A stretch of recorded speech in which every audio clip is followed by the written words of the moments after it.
we find out why this is happening.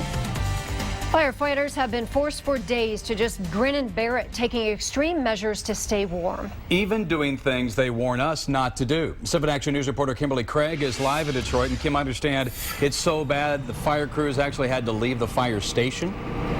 Yes, they actually were forced to spend one night away from the firehouse. They say it's not something they wanted to do, but they just had to do it. Unfortunately, they say this is not the first time, and they know it won't be the last. You carry a heater, a portable heater around with you because you never know when you're going to come to work in the wintertime and the heat is off. It was so cold at this firehouse in Detroit's west side that this is what firefighters say they had to resort to try and generate some heat. Someone staying up and near the open flames on the stove with the oven open to make sure they didn't have their own emergency. And it's extremely hard to be in cold weather. It's just like being outside, you know, especially when you're trying to sleep here at night in between the fire rounds.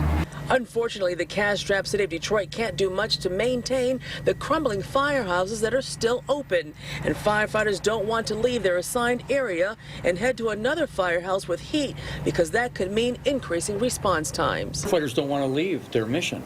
Our firehouse is in our neighborhood. We know that if we leave there, that area is not going to be covered as quickly as it needs to. So we're not going to do that. And today, after 6 days without heat, Great Lakes Power was called in to fix the problem. And in fact, I just got off the phone with the owner, and I expressed to him my bad feelings about not being able to pay him timely. And he says, Commissioner, that's secondary.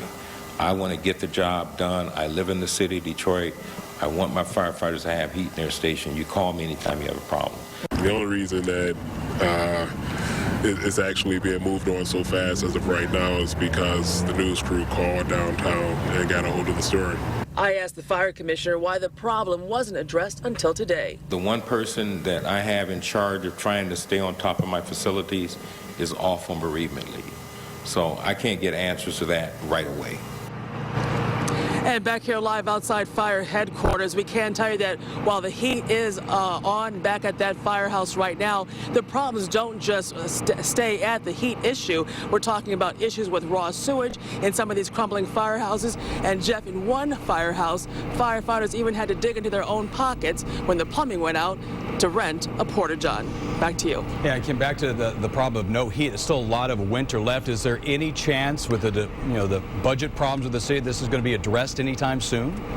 Well, you know, and that's something that Commissioner Austin says he's going to have to look into. He said, but the problem is we have such a crumbling infrastructure with our firehouses. They're so old, some over 80 years old, that they just have to try and stay on top of it as best they can. He's trying to find out also why it wasn't until just last night that he says he first heard about the problem. He says there's been some sort of breakdown in communications, but he wants to try and maintain that communication to make sure this doesn't happen again. But again, firefighters are telling us this is something that happens all the time. Back to you.